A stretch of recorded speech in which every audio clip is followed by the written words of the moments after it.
अच्छा जी, हफ्ते वाले दिन एक बात शुरू की थी, वो बात शायद मज़े से कंक्लूड नहीं हो पाई थी मेरे हिसाब से। ठीक है, वो बात थी जी इंटरेस्ट एक्सपेंस के बारे में। पहले थोड़ी सी बात वैसे इंटरेस्ट के बारे में कर लेते हैं। यकम जनवरी 15 लेट से हमारे साल का शुरू है और 31 दिसंबर 15 साल का एंड है। ठीक है जी, एक लोन 500 रुपए का लिया, बिजनेस से 500 रुपए का लोन लिया है यकम जनवरी 15 को। क्या यकम जनवरी 15 को ही बैंक ये लोन पकड़ाते ही कहेगा कि इसका इंटरेस्ट आप हमें अभी दे दें? बिजनेस को उसी दिन कभी भी नहीं कहा जा सकता। इंटरेस्ट कभी भी एडवांस में पे नहीं किया जाता, इंटरेस्ट हमेशा एरियर्स में पे किया जाता है। ठीक है, interest is always paid in arrears. Arrears मतलब बाद में, उधार। ठीक है, interest is never paid in advance. तो पहली बात तो जरा ये लिख लें, आज का पहला जुमला ये लिख लें, interest is always paid in arrears, या यूं लिख लें interest is never paid in advance. एक ही बात है।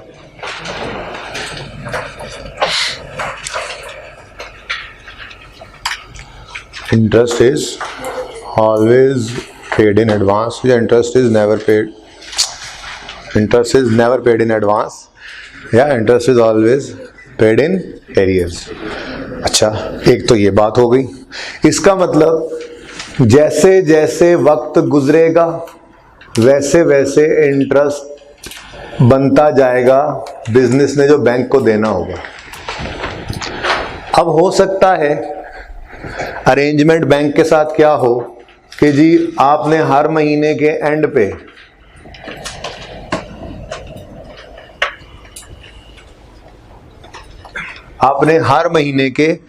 पे इंटरेस्ट पे करना है। बैंक कहे बिजनेस को कि जो आपने 500 रुपए का लोन लिया है, आपने इसका इंटरेस्ट हर महीने के एंड पे करना है।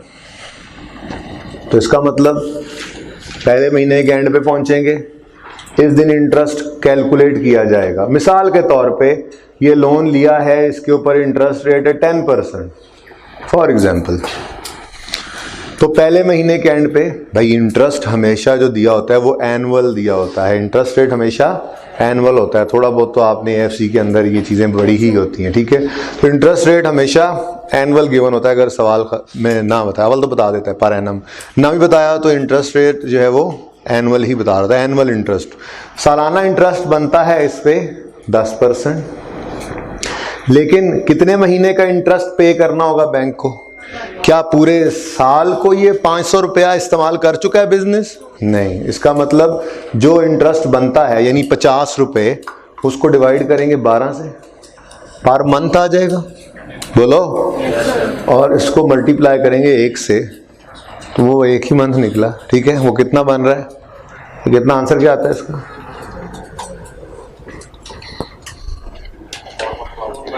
हाँ, 4.16, यानी 50 को 12 से डिवाइड किया तो 4.16 आया। चलें, इसको लिख यूं दिया करते हैं आसानी के लिए, इंटू 1/12। अब ये 4.1 का एक्सपेंस है, बोलो, ये 4.1 का क्या है? इंटरेस्ट एक्सपेंस है। तो बोलो तो सही, ये इंटरेस्ट एक्सपेंस कब बनेगा? जब एक महीना बिजनेस ने ये पैसा इस्तेमाल कर लिया तो ये एक्सपेंस बन गया, और एक्सपेंस जब बढ़ा तो उसकी एंट्री हुआ करती है इंटरेस्ट एक्सपेंस डेबिट। अगर कैश पे हुआ तो कैश क्रेडिट, और अगर कैश पे नहीं हुआ तो दूसरा ऑप्शन क्या होता है? वो पेबल हो जाएगा, इंटरेस्ट पेबल क्रेडिट। ये बात समझ आई है? 4.1। कितने बच्चों को ये बात समझ आ गई? किसको नहीं समझ आई ये बात? नहीं समझ आई तो स्पेसिफिक करें जरा बात को, क्या समझनी? सबको समझ आई ये बात? यानी इंटरेस्ट जो चार्ज होता है वो लोन की प्रिंसिपल अमाउंट पे चार्ज होता है जो आउटस्टैंडिंग रहे ड्यूरिंग अ स्पेसिफिक पीरियड। अच्छा जी, महाना नहीं है। वो कहते हैं जी, बैंक वालों ने कहा जी आप ऐसा करें, आप ना 3 महीने गुजरने के बाद 3 महीने का इंटरेस्ट हमें एक साथ पे कर दिया कीजिएगा, तो देखते हैं क्या चेंज आ जाती है। फिर 1, 2, 3 महीने तक ये पैसा बिजनेस ने इस्तेमाल किया और तीसरे महीने के एंड पे यानी जनवरी, फरवरी और मार्च के एंड पे खड़े होकर अब इंटरेस्ट कैलकुलेट करना है। भाई इंटरेस्ट का रेट तो वही है, 500 लोन है, 500 रुपए का लोन है, ये आउटस्टैंडिंग अमाउंट है, ये आउटस्टैंडिंग रहा, ठीक है। 3 महीने पूरा 500 आउटस्टैंडिंग रहा, यानी यूं कह लें बिजनेस ने 3 महीने बैंक का ये पैसा इस्तेमाल किया, बैंक ने कहा मुझे इसके ऊपर 10% इंटरेस्ट देना। अब ये 10% तो एनुअल है, यहां से तो निकलेगा पूरे 1 साल का इंटरेस्ट। अब पूरे 1 साल का कितना निकला? 50 डिवाइडेड बाय 12 करें, 12 इंटू 3 बेटा, ठीक है। कितना बना? अब इसको आसानी के लिए हम यूं लिख दिया करते हैं 3/12, फ्रैक्शन यूं लिखा होता है, ठीक है ना, क्योंकि जगह कम भी होती है और वैसे भी हम ज्यादा कंफर्टेबल फील करते हैं। ये जी पूरे साल का इंटरेस्ट, 3/12 का मतलब 3 महीने, ठीक है। तो यूं लिखने आपकी मर्जी है, वैसे मैं जो लिखा करूंगा आपके साथ हमेशा वो यूं लिख दिया करूंगा इंटू 3/12। बात तो एक ही है ना, डिवाइड बाय 12 इंटू 3 करें इंटू 3/12 एक ही बात है ना। कितना बनता है जी? 12.5। ये 12.5 कितने महीनों का इंटरेस्ट है? ये तीसरे महीने के एंड पे एक्सपेंस में लिखेंगे 12.5। अगर पे कर दिया तो कैश क्रेडिट, नहीं पे किया तो पेबल क्रेडिट। बैंक ने कहा नहीं, ये भी बात नहीं मजे की, ये डिफरेंट अरेंजमेंट्स हैं, ये बैंक का और बिजनेस का अरेंजमेंट है। जब लोन आता है, जब बैंक से ये बिजनेस लोन लेने जाएगा, उस वक्त बैठ के ये सारी चीजें डिसाइड हो रही होती है कि जी इतना लोन है, उस पर इतने % इंटरेस्ट होगा, वो इंटरेस्ट आपने कैसे पे करना है, ठीक है। बैंक ने कहा नहीं जी, आप ना जो इंटरेस्ट पे करेंगे वो हर 6 महीने बाद पे किया करेंगे, अप्रैल, मई, जून। तो 30 जून के एंड पे खड़े होकर अब बिजनेस इंटरेस्ट कैलकुलेट करेगा। बात समझ आ रही है? मैंने कहेगा जी 500 का लोन था, उस पर 10% इंटरेस्ट, ये तो पूरे साल का इंटरेस्ट निकलेगा, ठीक है। कितने महीने ये पैसा बिजनेस का इस्तेमाल किया है? 6 महीने। तो कितने महीने की कॉस्ट फिर इनको पड़ गई? आज ही अगर बिजनेस सारा लोन वापस करने चला जाए ना, तो बैंक कहेगा 500 रुपए लोन दो, आंसर बताना जरा इसका, 25, 500 रुपए लोन दो और 25 रुपए हमें इंटरेस्ट के भी पे, ठीक है। तो ये अब 6ठे महीने के एंड पे एंट्री हो जाएगी, 25 और 25। बात समझ आ रही? तो ये डिफरेंट अरेंजमेंट्स हैं, मंथली भी चल सकता है, क्वार्टरली भी चल सकता। क्वार्टरली का मतलब, हाँ, हर साल में 4 क्वार्टर होते हैं, ठीक है। क्वार्टर जैसे 1 किलो के अंदर 4 पाव होते हैं, पता है ना, ठीक है, उसको अंग्रेजी में क्वार्टर कहते हैं, तो 1 क्वार्टर। तो 1 किलो में 4 क्वार्टर, 1 साल में भी 4 क्वार्टर, ठीक है। अब अगर 1 साल 12 महीनों को 4 से डिवाइड करें तो आंसर क्या आता है? तो हर क्वार्टर में कितने मंथ्स हुए? मंथली ले लें इंटरेस्ट बैंक, उसकी मर्जी। बैंक क्वार्टरली इंटरेस्ट ले, उसकी मर्जी। बैंक सेमी एनुअली ले, उसकी मर्जी। बैंक एनुअली ही ले ले, उसकी मर्जी। बैंक के सारा साल इंटरेस्ट ना दो, साल के एंड पे एक ही बार इंटरेस्ट पे कर देना। और फिर पेमेंट, चलो ये आखिरी बात में आखिर में करते हैं। मिसाल के तौर पे बैंक ने कहा जी, अपने सवाल पे भी आ जाए ना, मिसाल के तौर पे बैंक ने कहा कि जी यहां पर खड़े होकर आप इंटरेस्ट कैलकुलेट करें, पूरे साल का इंटरेस्ट कितना बनता है? 500 का 10% इंटू 12/12, यानी कि ये लिखने की जरूरत नहीं है। पूरे साल का इंटरेस्ट कितना बना? ठीक है जी। अब इसकी एंट्री, ये क्या हो गया? एक्सपेंस हो गया। एक्सपेंस क्यों हुआ? बैंक का ये पैसा 12 महीने इस्तेमाल कर लिया बिजनेस ने। तो अब अगर अभी बैंक का लोन वापस करते हैं तो बैंक 500 रुपए लोन भी वापस लेगा और इस बिजनेस से 50 रुपए इंटरेस्ट के भी लेगा, ऐसे ही है ना। तो एक्सपेंस तो बन गया। तो 31 दिसंबर 15 पे, ऐसा भी हो सकता है 31 दिसंबर 15 पे एंट्री पास हो, interest expense debit, cash credit. ये एंट्री कब पास होगी? जब, ये भी अरेंजमेंट होता है बैंक की तरफ से कि आप पूरे साल का इंटरेस्ट, ये महीने भी हो सकता था, पूरे महीने का इंटरेस्ट 1 जनवरी से 31 जनवरी वाले महीने का इंटरेस्ट 31 जनवरी की शाम को दो या 1 फरवरी की सुबह। 3 महीने ले रहे हैं, 3 महीने बाद तो कह दें 1 जनवरी से 31 मार्च तक 3 महीनों का इंटरेस्ट आप 31 मार्च की शाम को घर जाते हुए दे के जाओ, या 1 अप्रैल की सुबह घर से आते हुए पकड़ाते जाना। डिफरेंट हो सकता है, ये दोनों अलाउड अरेंजमेंट्स है, दोनों एग्रीमेंट में लिखा होता है, सवाल आपको बताएगा। ठीक है, ऐसे ही साल के बाद अगर कहता है 1 जनवरी से 31 दिसंबर 15 तक के 12 महीनों का जो इंटरेस्ट है वो 31 दिसंबर 15 की शाम को पे कर जाना, तो एंट्री क्या बनेगी? Interest expense debit cash credit, पे कर दिया आपने। और अगर उसने कहा कि नहीं आप ऐसा करना, आप ये 1 जनवरी 16 को 2 जनवरी 16 को 1-2 दिन बाद पे कर देना, नो इश्यू, तो फिर उसकी एंट्री 31 दिसंबर 15 पे करनी लाजमी है। 31 दिसंबर 15 पे एंट्री क्या होगी? Interest expense debit interest payable credit, और फिर जब बाद में पे करेंगे तो पेबल डेबिट करके कैश क्रेडिट कर देंगे साल के बाद। ये बात समझ आई है? ठीक है, एक्सपेंस को डेबिट करना क्यों जरूरी है? देखें, मैंने आपको ये बताया था हम एक्सपेंस रिकॉर्ड कर लेते हैं, कैश का पे होना रेलेवेंट नहीं है हमारे लिए। एक्सपेंस कब रिकॉर्ड करते हैं? जब गुड्स रिसीव कर चुके या सर्विसेज यूज अप कर चुके। बिजली का बिल, बिजली दिसंबर के महीने में जला ली, अब बिजली तो इस्तेमाल कर चुके हैं, पे तो करेंगे बिल जाके जनवरी में, तो 31 दिसंबर 15 वाले महीने का जो बिजली का बिल है वो प्रॉफिट एंड लॉस भी 15 में ही आना चाहिए, वो 15 वाले साल का एक्सपेंस है, क्योंकि बिजली कौन से साल में इस्तेमाल हुई है? 15 में। तो अगर पे नहीं हुआ तो हम एंट्री कर लेते थे electricity expense debit, electricity payable credit. बात समझ रहे हो? ठीक है, और अगर पे कर दिया है तो electricity expense debit cash credit. ऐसे ही इंटरेस्ट, 12 महीने बैंक का पैसा इस्तेमाल कर लिया बिजनेस ने, तो बोलो, यानी बैंक ने सर्विस ही दी हुई थी ना, अपना 500 रुपये उनको दिया तो करो इस्तेमाल बिजनेस में, तो 12 महीने बैंक का पैसा इस्तेमाल कर चुके हैं। इसका मतलब अब बैंक ने जो काम करना था अपने से का वो कर दिया है, 12 महीने तक अपने फंड्स अवेलेबल किए रखे। सही है, तो एक्सपेंस तो बन गया। पे हो जाता है तो interest expense debit cash credit, नहीं पे होता तो interest expense debit interest payable credit. Is it clear?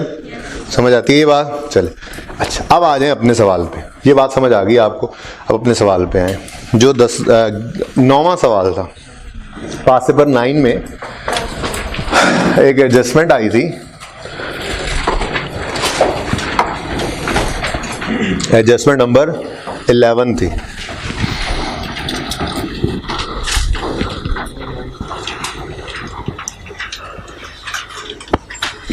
अच्छा भाई, साल जरूरी नहीं है कि साल 1 जनवरी को शुरू होकर 31 दिसंबर को खत्म हो। कैलेंडर ईयर इसको कहते हैं। एक डिफरेंस देख लें, शायद अभी तक बात नहीं हुई इस तरह से, ये शायद हो गई है एक दो सवाल के अंदर। 30 जून आ भी चुका है मेरे ख्याल में। अली बाबू जो आपको असेसमेंट में क्वेश्चन दिया था उसका ईयर एंड क्या था वैसे? 31 दिसंबर था या 30 जून? बाहर चले देख लें इधर। 1 जनवरी, कोई साल भी बीच में ले लेते हैं, 1 जनवरी 2000 लेट से 15, 31 दिसंबर 15, ये सी चल रहा है। सही करके चला लो इसको, तेज कर लो इसको।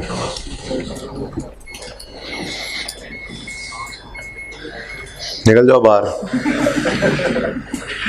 जितना नीचे हो सकता है कर लो। दरवाजा भी खोल दो थोड़ी देर यार, कुर्सी सामने रख लो। ओके,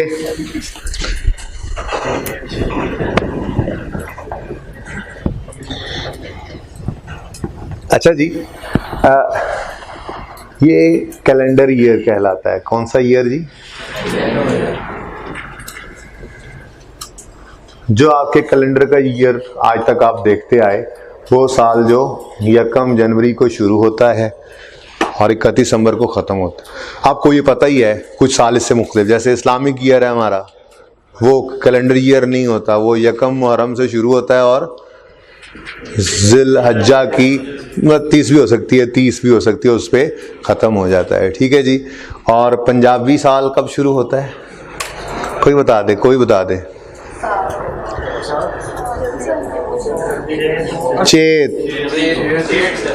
चेत जेठ नहीं भाई, तुम्हें जो लफ्ज़ आता तुमने वही बोल दिया है। ठीक है जी। और इसी तरह से हमारी अकाउंटिंग के अंदर भी फाइनेंशियल ईयर से हट के कैलेंडर ईयर से हट के साल हो सकता है, लेकिन वो इस्लामिक ईयर नॉर्मली या पंजाबी ईयर नहीं हुआ करता, बस उसको फाइनेंशियल ईयर कह दिया जाता है। ठीक है जी, फाइनेंशियल ईयर 12 मंथ्स हो सकते हैं। तो ईयर जो है, ईयर का मतलब तो 12 महीने ही होते हैं, लेकिन ये कैलेंडर ईयर से डिफरेंट हो सकता है। फाइनेंशियल ईयर कैलेंडर ईयर भी हो सकता है, यानी किसी का बिजनेस का साल का शुरू उन्हें रखा हुआ 1 जनवरी और साल का एंड रखा हुआ 31 दिसंबर, तो उसका कैलेंडर ईयर और फाइनेंशियल ईयर सेम है। ठीक है, वो 12 मंथ्स ये होने चाहिए, 12 मंथ्स ये लाजमी है। ठीक है, ये 12 मंथ्स आपके सेम यही भी हो सकते हैं कैलेंडर ईयर की तरह से, या मिसाल के तौर पे आपका साल शुरू हुआ 1 जुलाई 15 पे, जाके खत्म कब होगा? 30 जून 16 पर। आपका साल शुरू हुआ 1 अक्टूबर 15 पर,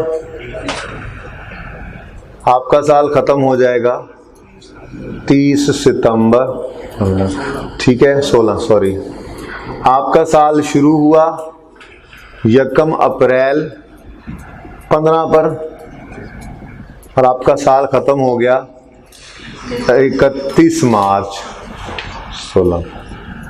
तो ये मशहूर यही 300-400 जो है वो साल हो सकते हैं, फाइनेंशियल ईयर डिफरेंट हो सकते हैं। ठीक है, तो कैलेंडर ईयर वो जो कैलेंडर पे 12 महीने होते हैं, ईयर 12 महीने ही रहे, फाइनेंशियल ईयर बदल सकता है। 1 जुलाई से 30 जून भी 12 महीने ही है, 1 अक्टूबर से 30 सितंबर भी 12 महीने ही है, 1 अप्रैल से 31 मार्च भी 12 महीने ही है। तो किसी भी बिजनेस का साल कैलेंडर ईयर से हट के स्टार्ट और हट के स्टॉप हो सकता है। 12 महीने हैं तो वो ईयर तो है ही, हम उसे कहते क्या है? Financial year. क्या कहते हैं जी? अच्छा, परेशान होते हैं डेट्स लिखते हुए, गलती करते हैं तेजी में, तो एक शॉर्टकट इसका भी ज़हन में रख लेते हैं। ये क्या लिखा हुआ है जी? ये क्या लिखा हुआ है? 30 जून।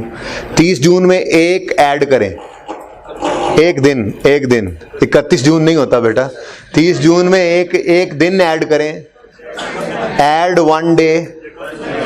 मैंने ईयर नहीं बोला अभी, सिर्फ महीने के अंदर ऐड 1 डे 1 जुलाई और लेस कर दें 1 ईयर। क्या बना?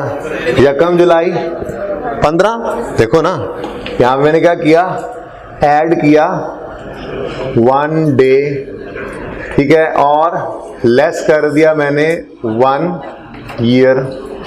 ये फॉर्मूला लगा लेंगे, गलती नहीं होगी। वैसे तो 2-4 दिन में, 2-4 हफ्ते में इंशाल्लाह ये मसला हल हो ही जाएगा। बहरहाल किसी बच्चे को अगर होता भी है मसला, तो मसला ही है ना जी। ठीक है, आसान कहाँ, छुपा लें इसको, आजमा के देख लें जी।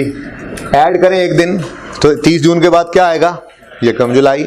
और क्या लिखा हुआ है? साल 16, माइनस कर दें 1 साल, दिन नहीं माइनस करना, फिर साल माइनस करना। ठीक है, तो ये क्या बन गया? 1 जुलाई 15, यही था। 30 सितंबर 16 है, एक दिन ऐड करें 1 अक्टूबर, 1 साल माइनस करें 1 अक्टूबर 15, गिन लें 12 महीने।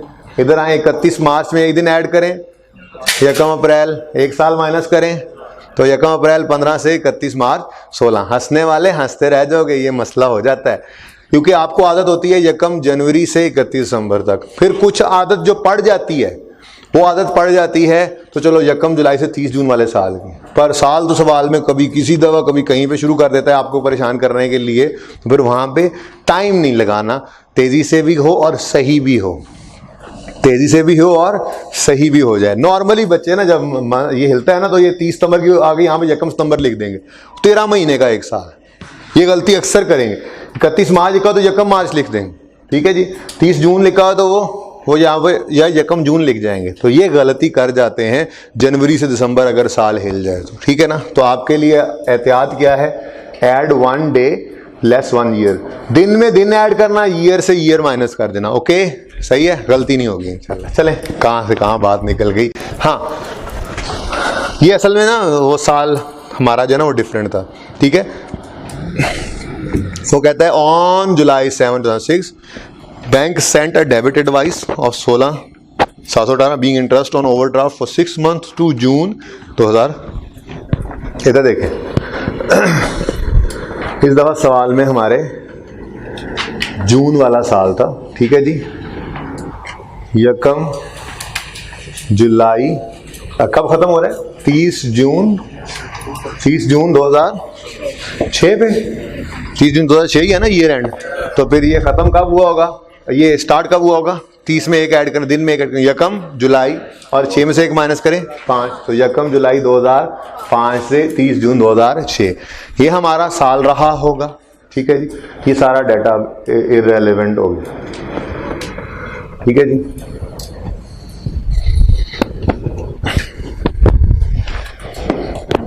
अच्छा, नए सिरे से देखते हैं ना। अब वो कह रहा है bank sent a debit advice, bank sent on यकम जुलाई, ऑन 7 जुलाई 2006 bank sent a debit advice of 16,718 being interest on overdraft for 6 months to 30 जून 2006।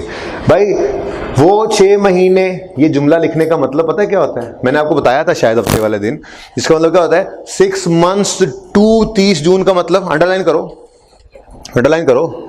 6 months टू 30 जून 2006 का मतलब पता है क्या है? 6 months 6 महीने टू 30 जून 6 का मतलब 6 महीने, वो वाले 6 महीने जो 30 जून तक हैं, 30 जून 6 तक हैं, यानी वो 6 महीने जो 30 जून 6 पे खत्म हो रहे हैं। तो जो 6 महीने 30 जून 6 पे खत्म हो रहे हैं वो शुरू कब हुए होंगे? यकम जनवरी 6, जनवरी फरवरी मार्च, और पी कौन सा मंथ होता है? मई जून।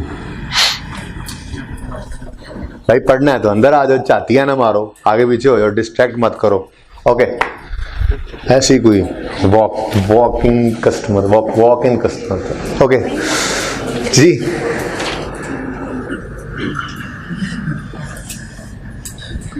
जी बात समझ आई? ये जुमला बहुत अहम है एक्रूअल प्रीपेमेंट्स में, फाइनल अकाउंट्स में बहुत काम आएगा, बल्कि सारी जिंदगी काम आता रहेगा। तो इसलिए इसके नीचे ये उर्दू में लिख लें। बात लिखने से परेशान ना हुआ करें, बहुत बड़े ना बना करें, छोटे छोटे बन के चलते रहें, इंशाल्लाह पास भी होते रहेंगे। बड़े बनेंगे तो आईकेप छोटा कर देगा, वापस उसी पेपर में बिठा देगा, ठीक है।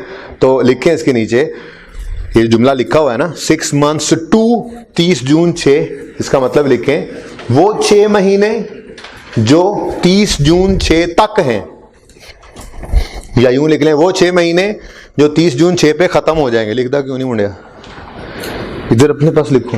ये किसकी बुक है बेटा? अगली बार लिख लोगे फिर सारा कुछ, अगली बार सब लिखोगे। फिर बात मैं बोलना बाद में करूंगा, तुम पहले लिख लिया करोगे, लेकिन अगली बार मैं चाहता हूं इसी बार लिख लो। वो 6 महीने जो 30 जून 2006 तक, क्लियर? अब आप कहोगे पिछले 6 महीनों का क्या हुआ? भाई वो भी ऐसे ही हुआ होगा कि जनवरी, जुलाई, अगस्त, सितंबर, अक्टूबर, नवंबर, दिसंबर, ये 6 महीनों का इंटरेस्ट बैंक ने काट लिया होगा जनवरी में। अब ये तो हमारा साल ही था, जो होना था वो तो हो चुका था। अभी वो क्या कह रहा है? इन 6 महीनों का इंटरेस्ट बनता कितना था? ओवरड्राफ्ट, हमें नहीं पता ओवरड्राफ्ट कितना होता है। मैंने आपको समझाया था कि पेमेंट करते रहते हैं, बैंक से फैसिलिटी मिली होती है। कभी पैसे ज्यादा हो जाएंगे, पेमेंट ज्यादा कर दी, बैंक ने हमारे भी हाफ पे कर दिया, ओवरड्राफ्ट में चले गए। अब बैंक ये फीस अभी नहीं करता, जितना अरसा वो पैसे वापस बैंक में जमा नहीं करवाएंगे वो इंटरेस्ट चार्ज करता रहेगा। फिर आपने जाके वो पैसे जमा करवा दिए, दिन हो गया, फिर आपके हो सकता है आपके बढ़ जाए, आप उनसे इंटरेस्ट लेने लगे, फिर उसके बाद पेमेंट हुई। तो ये फ्लक्चुएटिंग होता है बिजनेस में। ये ओडी का बैलेंस कभी बढ़ जाता है, कभी पॉजिटिव हो जाता है, कभी नेगेटिव हो जाता है। तो आपको अगर इंटरेस्ट ऑन ओवरड्राफ्ट की फिगर आएगी तो वो फिगर ही आएगी, कैलकुलेशन पॉसिबल नहीं है आपके लिए करना, ना ही वो पर्चे में करवा सकता है, चाहे वो FR 1 हो, चाहे वो FR 2 हो, चाहे वो इंट्रो। वो प्रैक्टिकली भी बैंक ही कैलकुलेट करके भेजता, उन्हें पता होता है एक दिन इतने बजे से इतने बजे तक इतना रहा, फिर इतना हो गया, फिर इतना हो गया, बैलेंस वो हिलता जुलता रहता है। तो अगर इंटरेस्ट ऑन ओवरड्राफ्ट होगा तो आपको कैलकुलेट नहीं करना पड़ा करेगा, वो आपको नॉर्मली फिगर गिवन होगी। अब वो ये कह रहा है कि 30 जून 6 तक के 6 महीनों का इंटरेस्ट बनता कितना था? 16,000। ये है 30 जून 6, 30 जून 6 पे आप कह रहे हैं इंटरेस्ट एक्सपेंस कितना बनता है? 16,718 एक्सपेंस बनता है या नहीं बनता? क्यों बनता है?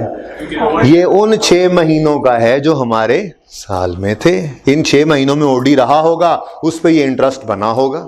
ठीक है, अब अगली बात दोबारा से पढ़ें, जरा शुरू से, जरा दोबारा से। On 7 July 6 the bank sent a debit advice of 16,718, यानी बैंक ने ये पैसे किस दिन काटे? 7 जुलाई पे। तो फिर 30 जून पे तो नहीं काटे, तो क्या करें फिर? 30 जून पे एंट्री ही ना करें? एंट्री तो बनती है, क्योंकि 6 महीनों का इंटरेस्ट इन्हीं 6 महीनों का है। प्रॉफिट एंड लॉस में ये एक्सपेंस नजर आना चाहिए जो फॉर द ईयर बनेगा 30 जून 6, लेकिन पेमेंट नहीं हुई तो एंट्री हो जाएगी इंटरेस्ट। ये इंटरेस्ट है, अच्छा, interest expense debit, interest payable credit. ये बात समझ आई? मैं ये चाह रहा हूं कि ये इधर इधर आए जी। इंटरेस्ट एक्सपेंस डेबिट, एंड वालों ना समझ आए तो पूछ लेना। इंटरेस्ट एक्सपेंस डेबिट 16,718 और इंटरेस्ट पेएबल क्रेडिट 16,718। क्यों जी? पेड क्यों नहीं, कैश क्यों नहीं क्रेडिट किया? ठीक है, अब ये एंट्री किस दिन की है हमने? 30 जून 2006, अपने साल के एंड पे ये एंट्री हमें करनी चाहिए। ठीक है, और फिर जब साल खत्म हो गया, अगला साल तो हम देख ही रहे, अगला साल बाहर जब आएगा उसमें 7 जुलाई भी आएगा। ठीक है, अगला साल जब आएगा तो उसमें 7 जुलाई भी आएगा, यही है ना डेट, 7 जुलाई। जब 7 जुलाई आया तो बैंक ने पैसे काट लिए, तो बैंक से पैसे निकल गए, क्या एंट्री करोगे? बैंक क्रेडिट, बोलो कितना? जितने पैसे बनते थे। अब क्या करो? फिर इंटरेस्ट एक्सपेंस रिकॉर्ड करोगे। भाई इंटरेस्ट एक्सपेंस तो अपने पीरियड में रिकॉर्ड हो चुका है, उस दिन पे नहीं हुआ था तो हमने पेएबल रिकॉर्ड किया था। एक्रूअल बेसिस तो यही कहता था, एक्सपेंस के लिए पे होना जरूरी नहीं है। आपने इतने अरसे ये फैसिलिटी यूज की, उस पर ये इंटरेस्ट बन गया था, इस पीरियड का इंटरेस्ट, ये एक्सपेंस इसी साल का है, इसमें रिकॉर्ड करो। कैश पे कर दिया तो कैश क्रेडिट करते, नहीं किया तो पेएबल क्रेडिट।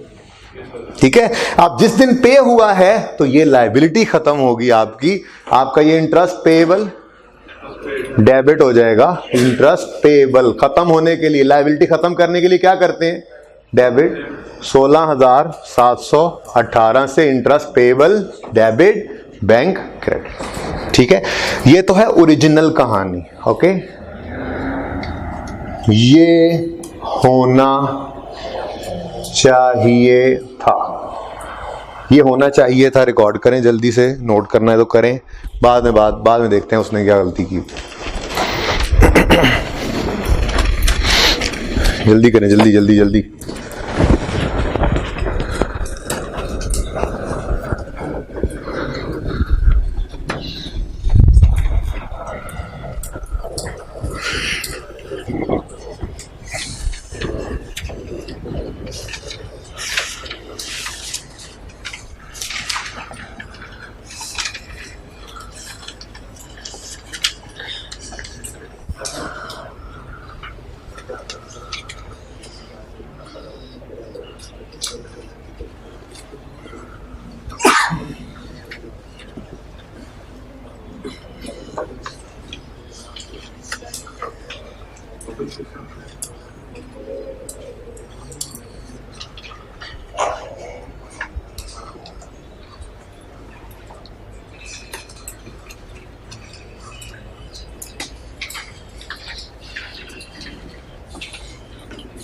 जी नोट हो गए?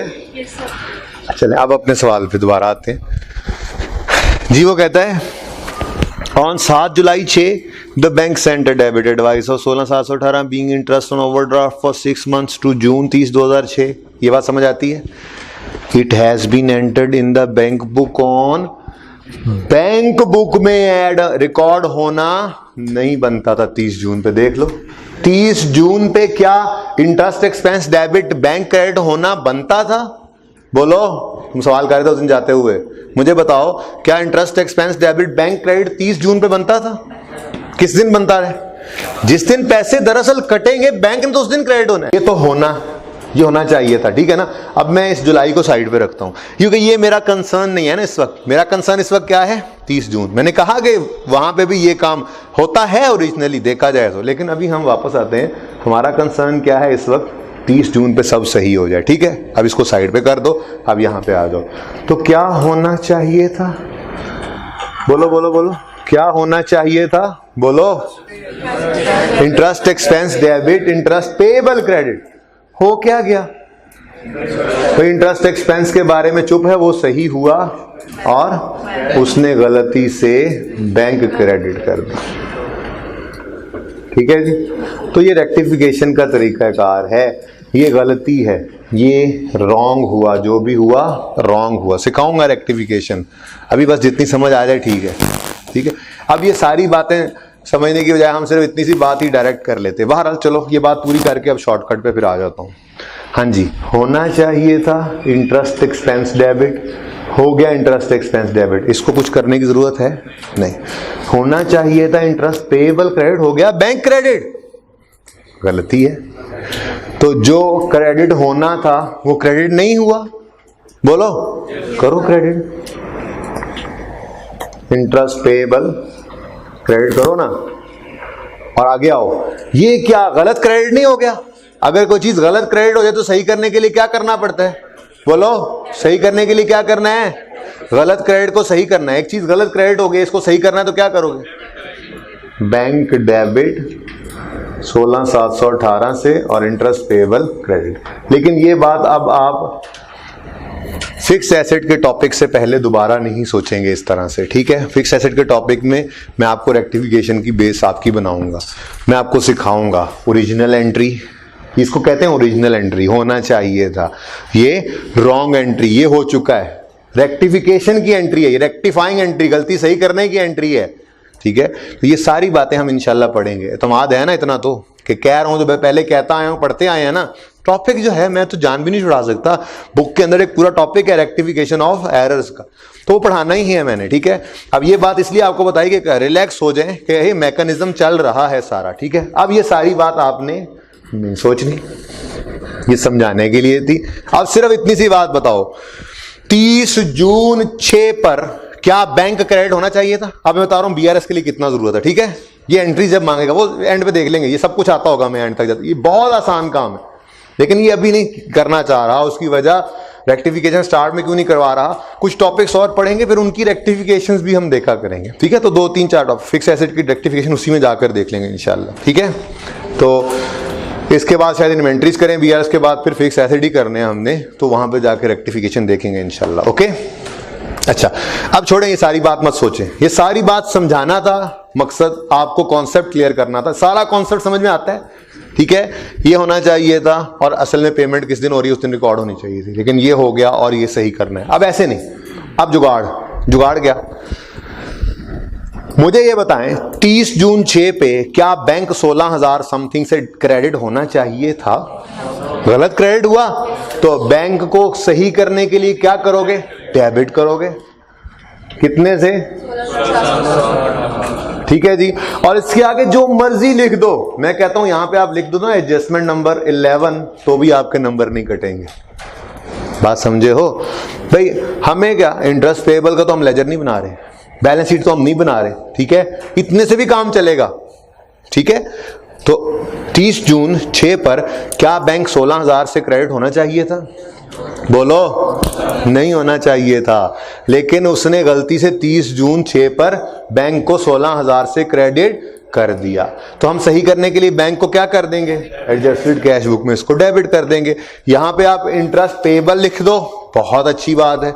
सिर्फ एडजस्टमेंट 11 भी लिख लो, ओके है, काम चल जाएगा, ठीक है। और सही है ना? चले, ये थी इस सवाल की एक एडजस्टमेंट जो आपको मसले कर रही थी, ठीक है जी। 9 और 10 में अब कोई मसला है तो जरा एक नजर देख लें जल्दी से, ताकि मैं बाकी सवालों की तरफ चलूं जो होमवर्क दिए थे। जी बेटा, ये 9 वाला सवाल आपका था बेटा, 9 वाला सवाल, ये 11 समझ आया है। और एक ये आपने हफ्ते को पूछा था बेटा, क्लियर हुआ है? ये उस दिन ही ना हुआ था, गले पड़े हुए थे उस दिन में। और जी और समझ आया है? नहीं आया समझ, मुझे शक्ल तुम्हारी कह रही है तो मुझे तुम्हें नहीं समझ आया कुछ इसमें। हाँ सबको क्लियर है? 9-10 को अब मैं छोड़ रहा हूँ। 9-10 अब मेरे हिसाब से इसमें कुछ भी नहीं है। ओके चलिए आ जाएं जी 12 पे। ये भी होमवर्क दिया था, 12 पे आ जाएं जल्दी से। ये सवाल जल्दी हो जाएगा इंशाल्लाह, क्योंकि ये सारी एडजस्टमेंट्स एक आध के अलावा हम डिस्कस कर चुके हैं कभी ना। ठीक है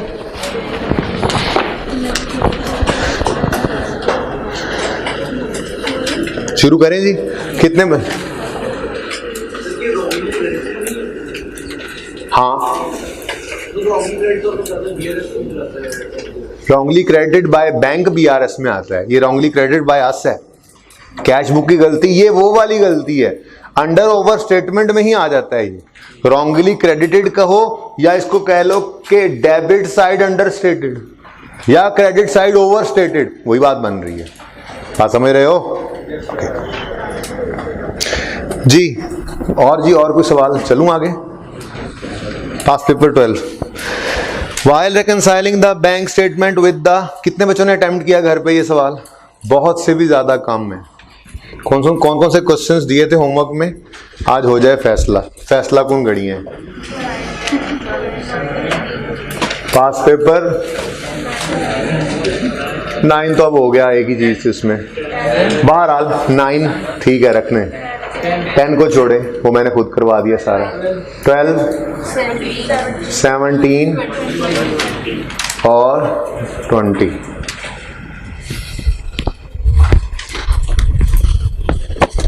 सेवनटीन की शक्ल देखने दें मुझे, ये है, और 20। गुड।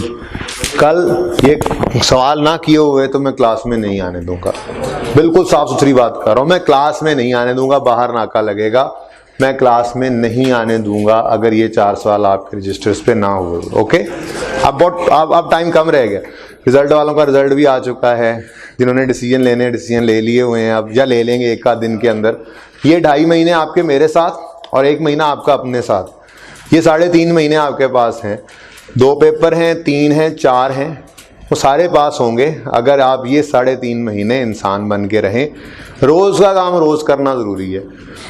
जितने पेपर हैं उतने और 4 पेपर रखे हुए हैं तो घर पे हर पेपर को कम से कम 1 घंटा, 1 से सवा 1 घंटा बनता है हर पेपर का। 3 रखे हुए हैं तो उसी तरह से 3 से 3.5 घंटे। 2 हैं तो 2 से 2.5 घंटे। बात समझ आ रही है? ये आपने देखना कितने पेपर्स रखे हुए हैं। रोज का काम रोज करेंगे, वीकेंड पे उसको इकट्ठा करेंगे। हर संडे को उसमें टेस्ट की तैयारी भी हो जाएगी और फिर मंडे को वो टेस्ट भी देंगे। ये पूरा काम करेंगे तो ही टाइम मैनेजमेंट भी आपको समझ आएगी, पेपर में कैसे होती है, पास कैसे करना है मुश्किल सूरत में, और साथ साथ तैयारी भी होगी। अगर ये नहीं करेंगे तो फिर अभी से आप फ्यूचर, मैं आगे कॉन्सेप्ट पढ़ाऊंगा, फ्यूचर के लॉसेस को प्रूडेंस कॉन्सेप्ट कहते हैं। आज ही रिकॉर्ड करो। तो प्रूडेंस अक्लमंदी यही है कि आप फिर आज से ही सोच लें कि हमने फेल होना है, लॉस आज ही बुक कर लीजिएगा। ठीक है, ये साथ के साथ आपने करना है काम। ओके, तो कल क्लास में तशरीफ नहीं लाने दूंगा आपको अगर ये 4 सवाल आपकी कॉपीज में ना हुए तो। ओके, हफ्ते को छुट्टी की थी ना, खड़े हो जाओ ना जरा। ओके, शुरू करते हैं जी 12वां सवाल। क्यों छुट्टी की थी? बैठ जाओ। शुक्र है इस अटेम्प्ट में इसके अलावा और कोई ऐसी छुट्टी नहीं है, ठीक है ना, वरना सजा देता छुट्टी देने वाला। क्योंकि आगे की मिसाल के तौर पे ईद आ रही होती, जैसे अगली अटेम्प्ट में होगा, ठीक है, तो फिर इस छुट्टी के ऊपर सजा देनी पड़ती ताकि अगली बार छुट्टी ना करते। ओके, बहरहाल अब सुकून है, अब 2.5 महीने आप हैं और मैं हूं इंशाल्लाह। Okay, while reconciling the bank statement with the cash book of ABC Textile for the year 31 December 9, you noted the following: balance as per bank statement at 31 December 9 overdrawn. कौन सा बैलेंस गिवन है? नहीं, कौन सा है, bank statement का या cash book का? इसका मतलब कैश बुक का बैलेंस हमारे पास अवेलेबल नहीं है। तो कोई बात नहीं, मैंने आपको पहले ही बताया है कि कोई स्टार्टिंग स्टॉपिंग पॉइंट हमने नहीं रखना सवाल के अंदर। मुझे जब तक अनएडजस्टेड कैरी डाउन नहीं मिलेगा मैंने सवाल शुरू ही नहीं करना। मैंने 50 दफा सवाल पढ़ दिया, मुझे मिल ही नहीं रहा। नहीं, सवाल पढ़ते जाना है, जो चीज मिलती जानी है। हमें पता है वो चीजें, कुछ ऐसी चीजें हैं जो सिर्फ कैश बुक में सही होती हैं, कुछ ऐसी चीजें जो बीआरएस में सही होती हैं। तो जैसे जैसे वो पॉइंट्स आते जाएं वो लिखते जाएं। जो मिल गया बैलेंस अनएडजस्टेड तो ठीक है, ना मिला तब भी ठीक है। 10 में से 8 नंबर तो फिर भी आगे होंगे हमारे। तो कोई हमारा स्टार्टिंग पॉइंट नहीं है, हमारा स्टार्टिंग पॉइंट है बस ये फॉर्मेट। देखा है उन्हें बीआरएस मांगी है, एडजस्टेड कैश बुक बनाओ, बीआरएस बनाओ। यहां पे ऐड लिख के 4 लाइनें छोड़ दो, लेस लिख के 4 लाइनें छोड़ दो, और टॉप बॉटम पे ये लिखना है। इसमें क्या मसला है, इसमें कौन सा रट्टा है? और सवाल पढ़ते जाना है, एडजस्टमेंट्स को लिखते जाना है। एंड पे देखेंगे क्या चीज है क्या चीज नहीं है। ठीक है, तो जो चीज मिल जाए वो लिख लो। बोलो जी, बैलेंस एज पर कौन सी चीज है? बैंक स्टेटमेंट का बैलेंस कहां आता है? चलो लिख लेते हैं। वैसे तो हम चेक किया करते हैं, लेकिन गालिबन इस सवाल के अंदर वैसे ही गो थ्रू करते हैं। पॉइंट 2 में अनप्रेजेंटेड है आई थिंक, पॉइंट 3 में इंटरेस्ट है, पॉइंट 4 में कोई अनक्रेडिटेड है, पॉइंट 5 में, पॉइंट 6, पॉइंट 7, पॉइंट 8, कहीं पे भी कैश बुक का बैलेंस गिवन, यानी हमें रिवर्स वर्किंग करनी ही पड़ेगी। ठीक है ना? तो फिर मैं लिख लेता हूं ये बैलेंस कौन सा है, कौन सा है? ओवरड्रॉन 80643। भाई ओवरड्रॉन का मतलब नेगेटिव है। हाँ, बैंक के लिए वो डेबिट कहलाता है और कैश बुक के लिए वही क्रेडिट कहलाता है, लेकिन उसने हमारी आसानी कर दी, उसने हमें ओवरड्रॉन ही बता दिया। ठीक है जी, अब सवाल पढ़ते जाएंगे और इजी मार्क्स स्कोर करते जाएंगे। टोटल मार्क्स कितने हैं इस सवाल के, देखिएगा जरा। 9 मार्क्स का ये क्वेश्चन है। अब मैं आपको बताऊंगा कैसे ये मार्क्स स्कोर होते चले जाएंगे हर फिगर के आते ही। ठीक है, पॉइंट अगला पढ़ें, क्या कहता है? Cheques drawn but not presented till 31 December 2009। जी, अनप्रेजेंटेड चेक्स हैं। ओके, अनप्रेजेंटेड चेक्स होते कौन से हैं? भूल गया मैं, छुट्टियां आ गई थी बीच में। ऐड नहीं, ये रट्टा नहीं लगाना प्लीज। हम क्रेडिट कर चुके हैं, बैंक में अभी डेबिट नहीं हुए।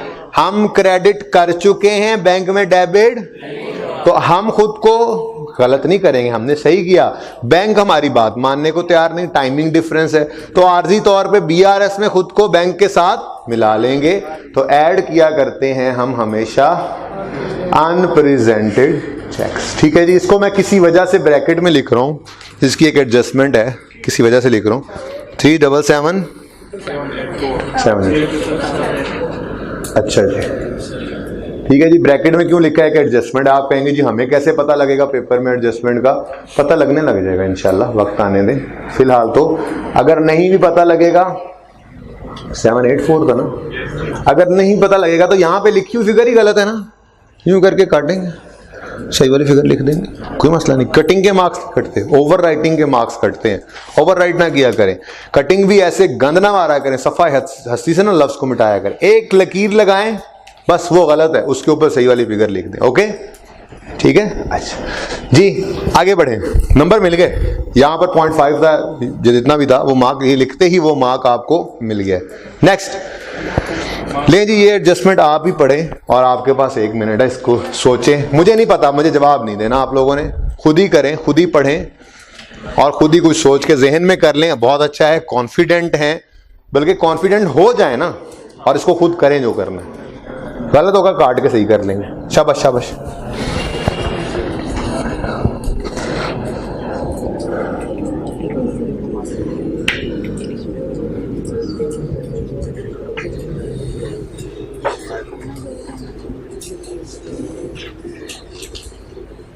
सोचा कुछ, चार बच्चों ने कुछ सोचा अभी तक, बाकी हाँ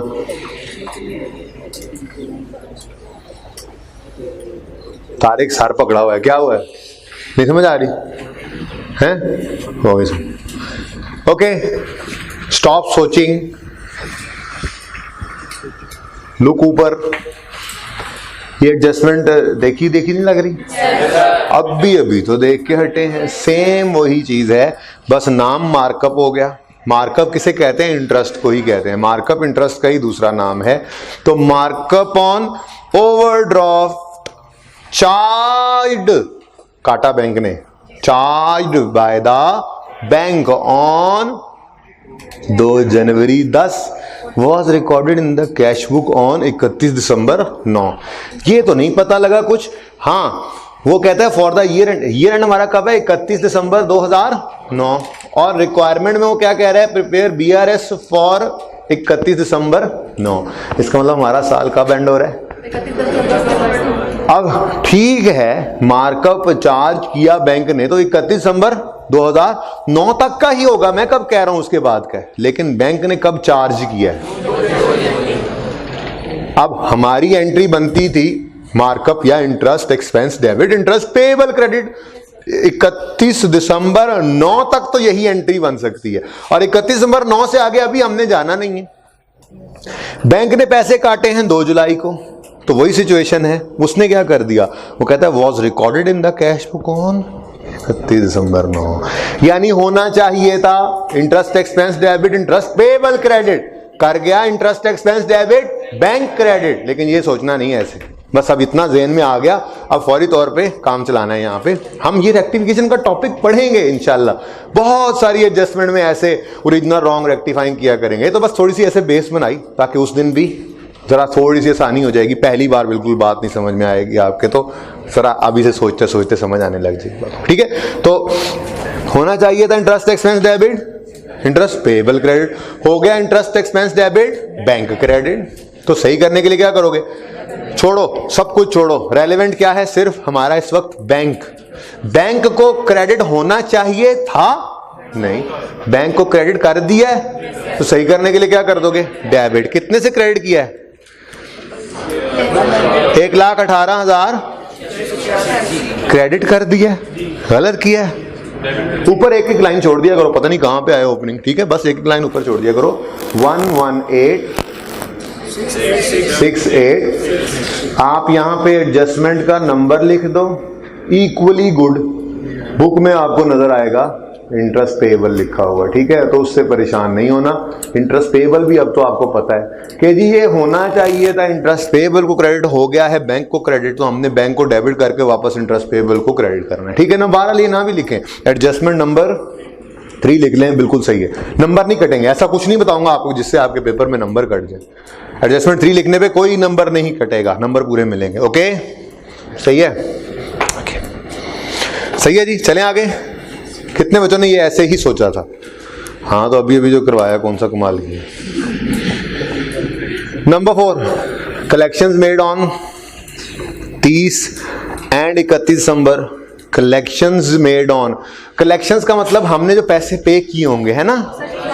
कलेक्शंस उन्हीं को नहीं कहेंगे, ये उनकी कलेक्शंस की बात कर रहा होगा। लोग आए कलेक्शंस करने हमसे, नहीं। अच्छा चलें, ठीक है। Collections made on 31 and 30 December were not lodged. भाई लॉज्ड कहते हैं जमा करवाना, डिपॉजिट करना, ठीक है। लॉज्ड की अंग्रेजी क्या होगी? अंग्रेजी गूगल कोई करके देखे, कोई गूगल करके देखे हैं? घर जाके कर लेना, को घर जाके कर लेना। अब शुरू ही हो गए हो, वाकई सीरियस हो गए हो, घर जाके कर लेना। लॉज्ड को गूगल करना, लफ्जी मतलब भी निकालना, ठीक है। लॉज का मतलब होता है जमा करवाना, ठीक है, जमा करना। लफ्जी मतलब तो शायद पेश करना कह रहे होते हैं, ठीक है। शुरू हो गए, ये किसी ने नेट ऑन कर ही लिए भाई, घर जाके देख लेना जी। डिपॉजिट नहीं हुए जी। पैसे कब कलेक्ट हो गए? 30-31 को, लेकिन बैंक में कब नहीं आए, कब तक नहीं आए? 3 जनवरी को। तो इनको हम क्या कहा करते थे? Debited by us. भाई जब पैसे आ गए तो हमने तो डेबिट कर लिए, ठीक है, तो debited by us, not credited bye the bank. तो इसकी एंट्री क्या बनेगी? एंट्री क्या बनेगी? एंट्री क्या बनेगी? खुद को क्रेडिट कर लेते हैं ना, नहीं, पैसे आ गए हैं, ठीक है, तो ये क्या है? Uncredited cheques. कितने जी? माइनस, जैसे ये लिखा आपने इसके नंबर मिल गया आपको, पता नहीं बैलेंस क्या होगा क्या नहीं होगा, ठीक है। फिर पढ़ो, 2 बार पढ़ो, 3 बार पढ़ो, अल्लाह करेगा आ जाएगी समझ।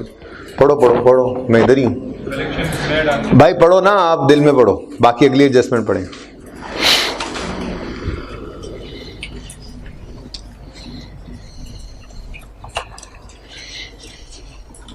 इसका रीजन वैलिड है, जिसको समझ नहीं आ रही आप पढ़ो, अगली एडजस्टमेंट पढ़ो, आप पढ़ो यार, फिर पढ़ो। मुझे कोई ना कोई लॉजिक देनी है, क्योंकि सबको मोड़ना पड़ेगा जहाँ पे वो गए बैठे हैं वहाँ से। जो तुम सोच रहे हो मैं भी वही सोच रहा हूँ, पर बाकियों को अगली एडिशन पढ़ेंगे अगली पढ़ेंगे तो शायद आपको कुछ शक भी पड़ेगा।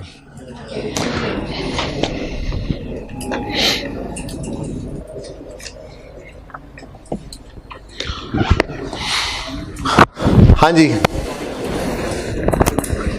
अगली एडजस्टमेंट पढ़ी है जी? हाँ सब अगली पढ़ लें, उसके बाद फिर वापस आते हैं इस पे, ठीक है जी? क्या कह रहा है जी अगली एडजस्टमेंट में? A bill which was due on 29 December 2009 was sent to the, भाई अगर पिछली एडजस्टमेंट पे अड़े हुए हो तो छोड़ दो ना, मैं करवाता हूँ, ठीक है? आगे समझ? अच्छा पढ़ो, ऊंचा पढ़ो, अब ऊंचा पढ़ो। नहीं पिछली वाली जिस पे फंसे हुए हो। Collection made on December 30 and 31, 2009 were not lodged with the bank till January 3, 2010. Bank में पैसे जमा नहीं करवाए पर कलेक्ट हो गए थे। कलेक्ट कब हुए हैं? 29-30 दिसंबर को। तो हमारे पास पैसे तो आ गए हैं ना 29-30 दिसंबर को, बात समझे नहीं? हमारे पास जब चेक आता है तो क्या पैसे आ जाते हैं, लेकिन चेक आने पर ही हम बैंक डेबिट करते हैं और बैंक में चेक भेज देते हैं। वो क्रेडिट ना हो तो हम कहते हैं हम क्यों खुद को क्रेडिट करें। तो ये तो चेक की बात ही, ये तो उल्टा उससे भी ऊपर की बात है, ये कलेक्शंस की बात कर रहा है। शायद कलेक्शन में भी चेक कह रहा हो, शायद चेक्स कह रहा हो कलेक्शन में भी, ठीक है ना? लेकिन कलेक्शंस हो गई हैं कंफर्म, मतलब पैसे कलेक्ट कर लिए हैं, जिस भी फॉर्म में कलेक्ट किए हैं वो बैंक में जमा नहीं करवाए। तो कलेक्शंस किस पीरियड की हैं? 31 दिसंबर से पहले की हैं। तो बैंक में डेबिट होना किस दिन चाहिए था? 31 दिसंबर से पहले। बैंक में जमा नहीं हुआ तो बैंक स्टेटमेंट मंगवाने भी नहीं है, तो इनकी नेचर क्या है? अनक्रेडिटेड ही। डन? हाँ जी, अगली एडजस्टमेंट कितने बच्चों ने कर ली? हाथ खड़ा करें, कुछ ना कुछ सोच लिया। पढ़ते हैं। अ bill which was due on 29 December 2009 was sent to the bank for collection on December 28 and entered in the cash bank book. However, the proceeds were credited by the bank on जनवरी 1, 2010। ये भी वैसी ही बात है, बस ये bill क्या है? आप लॉ पढ़ रहे हैं ना, लेकिन निगोशिएबल इंस्ट्रूमेंट अभी आपने नहीं पढ़ा। उसमें जाएंगे तो आपके सामने बात आएगी। बिल ऑफ एक्सचेंज होता है, एक प्रॉमिसरी नोट्स होते हैं। ये बहरहाल मैं आपको इसका कॉन्सेप्ट दूंगा मोटा मोटा, अभी नहीं, इसको किसी और टॉपिक के साथ जोड़ेंगे, ठीक है? या जरूरत पड़ेगी फिर किसी एडजस्टमेंट के अंदर तो बता दूंगा। सिंपल सी बात है। बहरहाल आप यूं समझ लें कि किसी से पैसे लेने थे, ठीक है? तो उसने एक बिल बनाकर दिया हुआ था कि ये भिजवा देना, मैं पैसे दे दूंगा। अब हमने वो बिल भिजवा दिया बैंक में, कब? 29 या 30 जो लिखा हुआ, यानी 31 दिसंबर से पहले पहले भिजवा दिए।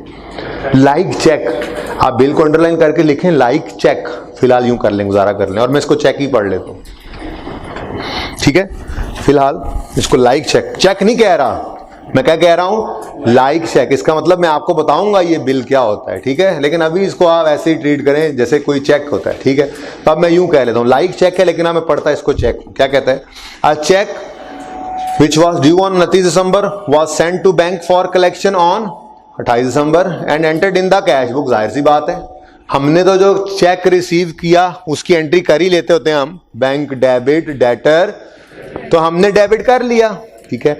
आप बैंक को भेजा, आपको पता ही है क्लियरेंस में 2-3 दिन लग जाते हैं। तो बैंक ने दरअसल किस दिन वो जाके क्रेडिट किया? यकम। भाई 31 दिसंबर तक तो क्रेडिट नहीं ना हुआ, हमारा कंसर्न 31 दिसंबर।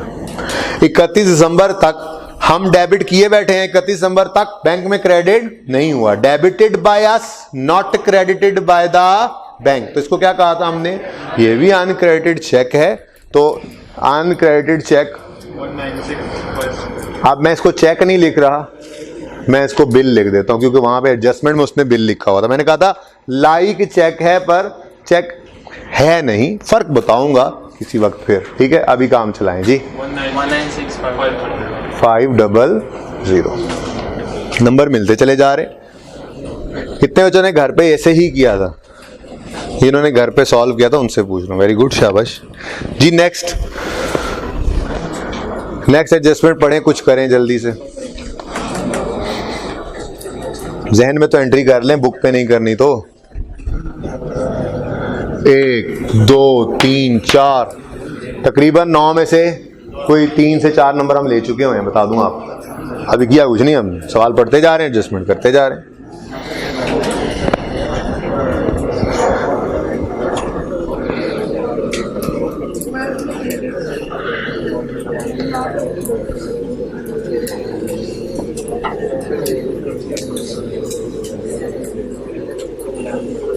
हाँ जी, समझ आई? कितने बच्चों ने इसकी एंट्री कैश बुक में की है क्रेडिट साइड पे? हाथ खड़ा करें। सभी सही हैं। सुने जी, subscription for a magazine was paid by the bank.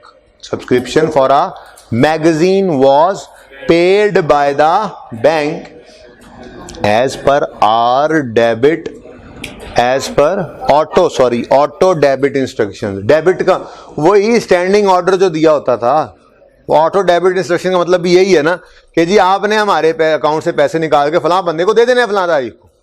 क्या मतलब? हमारे अकाउंट को आपने डेबिट कर देना है। भैया बैंक ने तो डेबिट ही करना होता है ना, पैसे निकालने हो तो, पेमेंट करनी हो।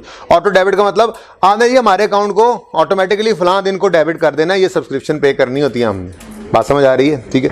तो वो कह रहा है subscription of a magazine was paid on यकम दिसंबर। हमारे साल में ही पेमेंट कर दी है बैंक ने, और हमारी ही इंस्ट्रक्शंस थी, स्टैंडिंग ऑर्डर पेमेंट इसी के ऊपर ही होती है। ठीक है। This transaction has not been recorded in the cash book so far. तो ऐसे ही होता था, स्टैंडिंग ऑर्डर वाली पेमेंट हम भूल जाते थे, बैंक नहीं भूलता। तो बैंक ने पेमेंट कर दी, हमने नहीं की हुई, तो हम उसको रिकॉर्ड कर लेंगे। सब्सक्रिप्शन डेबिट और बैंक क्रेडिट, आप यूं कह लें इसको, ये स्टैंडिंग ऑर्डर। ठीक है, कितना? 31। बस ओके, नंबर मिलते जा रहे हैं। ये मुश्किल एडजस्टमेंट थी, बताएं। तकरीबन हर सवाल में ही आई होगी, तकरीबन हर सवाल में ही है। रिकरिंग नेचर की चीजें हैं, नॉन रिकरिंग इक्का दुक्का कभी कभी जैसी आती हैं, वो हर सवाल में नहीं होती। तो पासिंग मार्क्स आपके सवाल के अंदर मौजूद ही होंगे, मुश्किल चाहे आसान, जैसी भी एडजस्टमेंट। ठीक है, पासिंग मार्क्स होंगे। दरवाजा बंद कर दो, स्पीकर बंद हो गया है, मेरा स्पीकर थक गया है, अजीबो गरीब आवाजें निकल रही हैं। रिजल्ट आया ना नया नया, आप परेशान। आप तो नहीं चाहते ऐसी आवाजें आपकी निकलें। हाँ, पढ़ा करें रोज। Next, time barred cheque and pay करते हैं, आसान पहले कर लें। नंबर 9, नंबर 8 से पहले number 9। A check received on 31 December was erroneously recorded on the credit side of the cash. हाँ जी, चेक रिसीव्ड है, पहले ये बताओ चेक रिसीव्ड की एंट्री होती क्या है? हाँ, ये चेक डेटर से चेक आना है ना, तो check received bank debit debtor.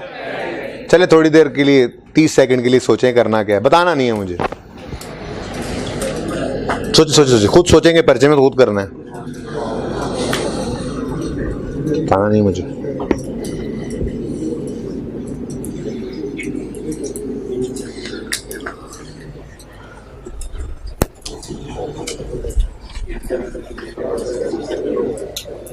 देखो 30 सेकंड काफी टाइम होता है, देखो गुजर भी नहीं रहा, आप पूरे हुए। तो आप हर ट्रांजैक्शन को ध्यान से सोचें, कर सकते हैं। जी बोल रहा हूं दोबारा, चेक रिसीव्ड, चेक हम इशू करते हैं पेमेंट वाला, रिसीव तो हमें डेटर से ही हुआ करता है ना। ठीक है, a check received on 21 December was erroneously recorded on the credit side of cash. जी जो चेक रिसीव होता है उसकी एंट्री बनती क्या है? Bank debit debtor. अब बैंक को करना था डेबिट, कितने से? 7500 से बैंक को करना था डेबिट, गलती से बैंक को कर दिया। देखो 7500 यहां पर लिखना था, एक तो वो नहीं लिखा, दूसरा लिख दिया गलत साइड पे। तो एक तो ये गलत क्रेडिट को सही करना है। अब जब हमने इस गलत क्रेडिट को सही किया, गलत क्रेडिट को सही करने के लिए क्या करना पड़ेगा? हमें डेबिट करना पड़ेगा, बोलो। तो ये तो गलती को कैंसिल कर गया, लेकिन दरअसल वो चेक रिसीव्ड था, तो उसने बैंक में डेबिट भी तो होना था। तो एक डेबिट ने तो इस क्रेडिट को, गलत क्रेडिट को कैंसिल किया, अब एक और डेबिट करके जो सही होना था वो भी हमें करना पड़ेगा। तो इसका मतलब 7500 इंटू 2 करना पड़ेगा। कितना बन गया? 15,000, 100 तो नहीं बनता, ठीक है जी। हम यूं लिख लेते हैं, चेक रॉन्गली क्रेडिटेड, ठीक है जी। वही जो एडजस्टमेंट अंग्रेजी में लिखी होती है वही यहाँ। देखें बेटा, हमने जो बैंक में हमारा जो चेक हमें रिसीव होता है, हमने उसको बैंक में क्या करना होता है, डेबिट, लेकिन उसने गलती से क्या कर दिया, क्रेडिट। अब एक तो मसला ये है कि हमारा बैंक 7500 से गलत क्रेडिट हुआ पड़ा है। इस गलत क्रेडिट को सही करने के लिए क्या करना पड़ेगा, डेबिट करना पड़ेगा। अब मैंने जब इस 7500 को यहाँ लिखा तो ये क्रेडिट तो गलत खत्म हो गया। अब ये तो उस क्रेडिट के कैंसिल करने के लिए डेबिट किया। अब ये पुरानी गलती तो सही हो गई, लेकिन दरअसल ये चेक रिसीव भी तो हुआ था, तो उस चेक के लिए बैंक ने डेबिट भी तो होना था। वो असल डेबिट तो अभी भी रहता है, ये डेबिट ने तो गलत क्रेडिट को कैंसिल किया है, ठीक है। तो एक 7500 से हमने डेबिट किया गलत क्रेडिट को खत्म करने के लिए, दूसरा 7500 जो असल में डेबिट होना था वो किया जी। और चलें आगे, okay next. A check issued to a supplier was time barred on 2 जनवरी 10। बहुत जबरदस्त सवाल था ये जी। हाँ जी, 2 जनवरी 10 को एक चेक टाइम बार हो रहा है, क्या करें, कैंसिल करना है। कैंसिल करना है, करना तो है, लेकिन 2 जनवरी को करना है, ठीक है। हमारा साल 31 दिसंबर 9 के ख़त्म हो रहा है, 2 जनवरी 10 पे वो कैंसिल करना होगा हमने। जो डेटर वाला है तो रिवर्स करेंगे, क्रेडिटर वाला है तो भी रिवर्स करेंगे, वो उस वक्त सोचेंगे। तो इस वक्त हमने क्या करना था, इस एडजस्टमेंट को इग्नोर करना था। क्या करना था जी, इग्नोर करना था। तो सारी एडजस्टमेंट्स को कुछ ना कुछ करने की ज़रूरत, गलती होगी मुझसे, टाइम कम था, ये मुझे आपसे पूछना चाहिए था। बहरहाल चलें, a check for 12125 drawn by the company to pay for a new item. अच्छा कहाँ गया वो भी, वो पुरानी एडजस्टमेंट नीचे, नहीं, मैं एडजस्टमेंट 10 पढ़ रहा था। A check issued to a supplier was time barred as on, ठीक है ना। तो अच्छा एक चीज जहन में रखें, अभी आने वाले दिनों में डिसऑनर्ड चेक भी, एक कल में शायद सवाल आ जाए, ठीक है। डिसऑनर्ड चेक भी इसी तरह से साल के ख़त्म होने के फ़ौरन बाद आ रहा होगा, तो उसके साथ कुछ और ट्रीटमेंट है, तो वहाँ पे फिर आपको ये याद करवाऊंगा। टाइम बार चेक बहरहाल जब तक टाइम बार नहीं हो जाता, हम कैसे उसको रिवर्स कर दें। वो बंदा जो यकम को आके ले जाए पैसे, ठीक है, तो फिर हमने तो कैंसिल करके गलत नहीं कर दिया, हम 30 को उसे कैंसिल किए बैठे हैं, वो यकम को आके पैसे ले जाए, वो 2 को आके पैसे ले जाए, 2 तक तो उसकी जिंदगी है ना। तो जब तक एक्चुअल में टाइम बार हो नहीं जाता, हमने उसको रिवर्स नहीं करना। तो उसको लिख लें इसके साथ, ये जिस दिन टाइम बार होगा उस दिन रिवर्स करेंगे, इसलिए इग्नोर दिस एडजस्टमेंट, ठीक है। अब वो दिन हमारे साल में आ नहीं ना रहा, 31 दिसंबर पे वो दिन बन नहीं रहा, ठीक है। ओके नेक्स्ट, ये समझ आया सबको। नेक्स्ट है a check for 125,000, adjustment 11। A check for 125,000 drawn by the company to pay for a new item of plant had been mistakenly entered in the cash book as 12,500। सोचें 30 seconds.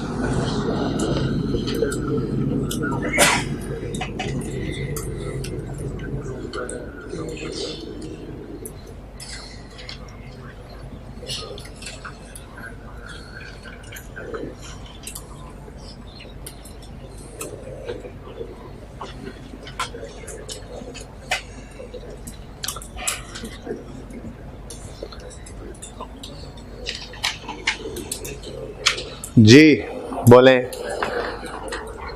एक check draw किया किस लिए, payment of plant. तो plant खरीदा है, अगर bank से पेमेंट कर रहे हैं तो उसकी एंट्री क्या बनती है फिर, प्लांट डेबिट बैंक क्रेडिट। कितने का चेक था, 1,25,000 का, तो एंट्री होनी चाहिए थी प्लांट डेबिट बैंक क्रेडिट 1,25,000 से। लेकिन गलती से कैश बुक में हमने वो कितने से रिकॉर्ड कर दिया, 12,000, एक सिफर ही कम हो गया ना तेजी में।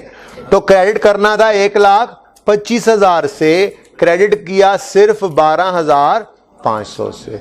क्रेडिट करना था 1,25,000 से, क्रेडिट किया सिर्फ 12 से। 125 से क्रेडिट करना था, लाख को हटा दिया करो इजी रह जाता है। 125 से क्रेडिट करना था, 12 से क्रेडिट किया तो कम क्रेडिट किया।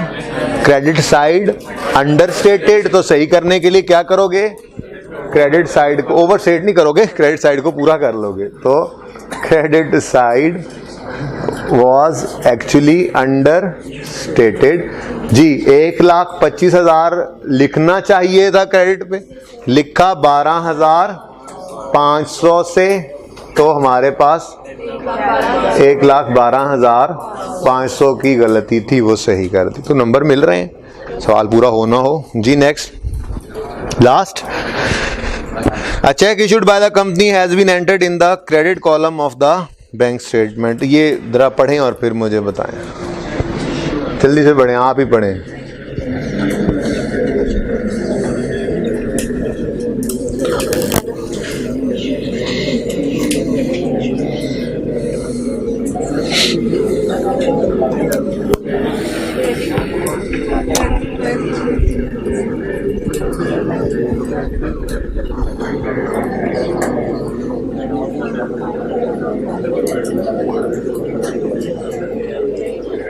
अच्छा जी बच्चों, ये बता दो बैंक की गलती है या हमारी? चलो ये तो डिसाइड हुआ। हमने एक चेक इशू किया है या रिसीव किया है? चले ये भी ठीक हो गया। अगर हमने चेक इशू किया है तो हमने बैंक को क्या किया होगा, कैश बुक को क्या किया होगा, क्रेडिट, और बैंक को क्या करना चाहिए था, डेबिट। लेकिन बैंक ने गलती से, इधर देखो, हमने क्या कर दिया था, क्रेडिट, तो बैंक को भी करना चाहिए था डेबिट, ठीक है। लेकिन बैंक गलती से किस कॉलम में लिख गया? अब हम खुद को गलत कर लें, बैंक इस दफा सही करेगा तो खुद को बैंक के साथ मिलाना है, यानी ऐड करना है या लेस? पहले तो ये बताओ, ऐड तो करना है। अब 13,200 से ऐड करें या 2 दफा ऐड करें? जरा दोबारा देख लो, पहले ये तो डिसाइड हो गया कि ये क्या है, ऐड। ऐड क्या है, रॉन्गली क्रेडिटेड। करना था डेबिट। एक तो ये किया कि वो डेबिट को डेबिट नहीं किया, दूसरा गलती से उससे क्रेडिट किया, वो भी थोड़ी देर पहले बात की। एक तो उस गलत क्रेडिट का इंपैक्ट दूर करने के लिए हमने एक बार ऐड करना है, अब नॉर्मल हो जाएगा तो फिर जो होना चाहिए था वो भी करना पड़ेगा। फिर इधर देखो, हमने किया था क्रेडिट, बैंक ने करना था डेबिट। अब ये फर्क 13,200 का है, लेकिन बैंक ने डेबिट करने की बजाय मजीद क्रेडिट कर दिया, तो 13,200 2 दफा ऊपर चला गया हुआ है। तो हम बढ़ाएंगे तो 13,200 को 2 दफा बढ़ाएंगे। 13,200 इंटू 2 कितना? कितने बच्चों ने ऐसे ही सही सोच लिया था? गाड़िए वापस आएंगे जल्दी से, क्या क्या रह गया? एक डिस्काउंट रह गया और एक, चलें डिस्काउंट आसान है। Discount allowed on prompt payment to customer has been included in the, आपको कहा था जब भी डिस्काउंट आए आपने वो तीनों चीजें लिख लेनी है। अब टाइम खत्म हो गया, मैं वो तीनों चीजें नहीं लिख रहा, कल लिखूंगा तो सही। आप जबानी जरा बात करें तो मुझे ये बताएं, ये डिस्काउंट अलाउ हो रहा है या रिसीव हो रहा है? यानी डेटर वाला केस है, यानी ये एंट्री कुछ बनेगी, होनी चाहिए थी entry bank debit, discount allowed expense debit और डेटर, यानी बैंक में तो नेट ही आना है ना। जब डिस्काउंट अलाउ कर देंगे तो ये पैसे तो बैंक में नहीं आते, तो बैंक में तो कभी ग्रॉस की अमाउंट नहीं आया करती। अब उसने गलती क्या कर दी, वो कहता है discount allowed on prompt payment to customers has been included in the cash और बैंक बुक। जी वो बैंक में नहीं आता। डिस्काउंट अलाउड हमेशा डिस्काउंट अलाउड एक्सपेंस में डेबिट होता है, उसने गलती से इसको बैंक में डेबिट कर दिया, यानी कि उसको वो समझ नहीं लगी, उसको ये एंट्री नहीं आती। तूने डिस्काउंट वाला लेक्चर मिस किया होगा ना, ठीक है। तो डिस्काउंट वाला लेक्चर मिस हो तो उसने तो यही कहना है डेटर से चेक आया, bank debit debtor credit total amount से, तो जो डिस्काउंट था वो भी बीच में ही शामिल हो गया, जबकि ये सही नहीं था। तो डेबिट नहीं करना था डिस्काउंट की फिगर से बैंक को, हम गलत डेबिट कर गए हैं तो उसको क्या कर देंगे, क्रेडिट। कितने से? इसके ऊपर मजीद बात करूंगा कल, क्योंकि ये आज जाते जाते बात हो रही है, ठीक है। बहरहाल डिस्काउंट अलाउड, ठीक है। अच्छा जी, अब आखिरी एडजस्टमेंट है, वो ज़बानी सुने, घर पे ट्राई करेंगे।